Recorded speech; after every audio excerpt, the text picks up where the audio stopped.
All right, today we're diving into one of the most notorious and influential books on politics ever written, Niccolò Machiavelli's The Prince. You could call it a user's guide to power, and we're about to find out why.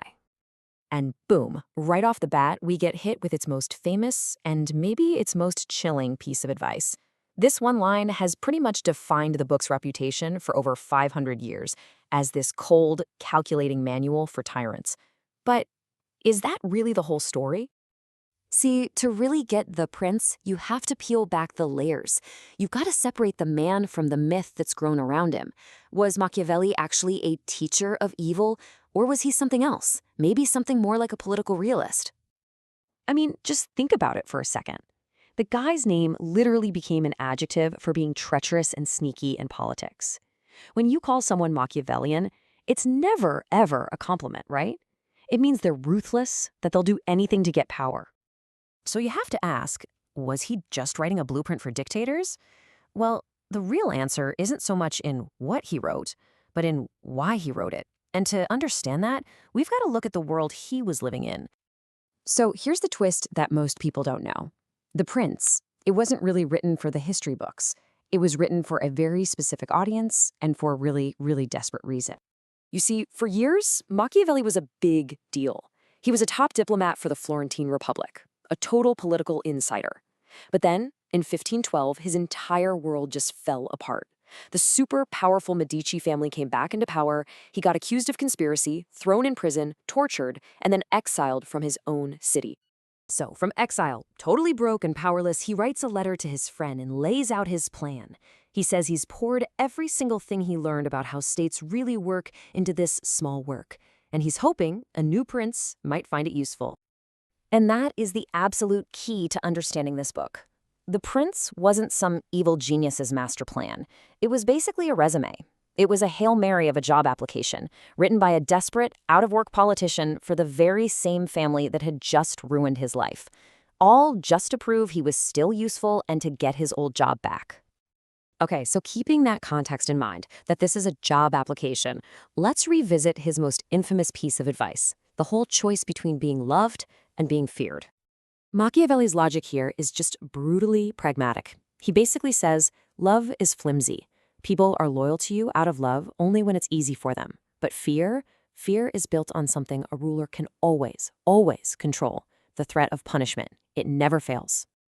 He puts it so bluntly, it's almost shocking. He says men will think twice before crossing someone they fear, but they won't hesitate to betray someone they just love. Why? Because love is just a feeling, an obligation that self-interested people will break in a heartbeat. Fear, on the other hand, is always there. But, and this is the part almost everyone forgets, there's a huge difference between being feared and being hated. Fear is a tool. Hatred is a disaster.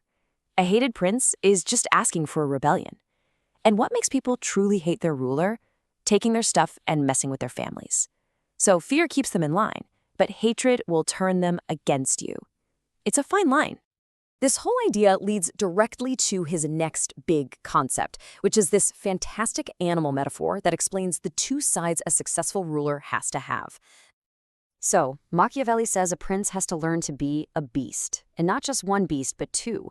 You got to be the lion, with that raw power to scare off your enemies, the wolves.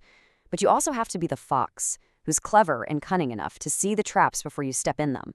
You need both. Strength alone isn't enough, and cunning alone isn't enough. Now, this is where that fox nature gets really, really controversial. He argues that because other men are generally untrustworthy and will break their promises to you the second it suits them, a prince isn't obligated to keep his promises to them, especially if it hurts the state. Yeah, it's a cynical way to look at the world, but for him, that's not cynicism. It's just realism. You have to play the game on the board you're given, not the one you wish you had. So, if the world is so unpredictable and people are so unreliable, how can a leader actually control anything? Well, for Machiavelli, it all comes down to a constant battle against what he calls fortune. He imagines luck and chance as this powerful, chaotic force of nature he calls fortuna. And the best way to think about it is like a raging river. You know, when it floods, it just destroys everything in its path. Your plans, your power, your whole life. And you can't really stop the river from flooding. But, and this is a big but, you can prepare for it. And that's where this idea of virtù comes in. Now, this isn't virtue like being a good person. For Machiavelli, virtù means skill, drive, boldness, and sheer ability. It's the quality that lets a leader build dams and defenses when the sun is shining so that when that river of fortune finally rages, you can manage the damage. And he wraps up this idea with this really shocking and, let's be honest, pretty brutal metaphor. He says that fortune is like a woman, and she favors the bold, the aggressive, the adventurous leader over the cautious one. She is won by the person who acts decisively. It is a really jarring image, no doubt about it, but it perfectly captures his belief that you have to take action, you have to impose your will on the world, not just sit back and hope for the best. So after all that, what do we make of this? I mean, why is a 500-year-old job application from a disgraced politician still one of the most widely read books on power in the world? Well, the lasting legacy of The Prince is that it made a radical break. Machiavelli basically divorced politics from traditional morality and religion. He wasn't describing a perfect, idealized world. He was describing the world as he actually saw it. A dangerous place for the security of the state was the most important goal, even if you had to do some terrible things to achieve it. So the ruler he describes is, above all, a realist. He doesn't waste time thinking about how people should be. He bases every single one of his decisions on how people actually are. For him, the stability of the state comes first, even if it means he has to get his hands very, very dirty. And why does it still feel so relevant today? Because these problems never go away. That tension between doing what's right and doing what's necessary, between being popular and being effective, these are the core struggles of anyone in a position of leadership, whether you're running a country or just managing a small team at work.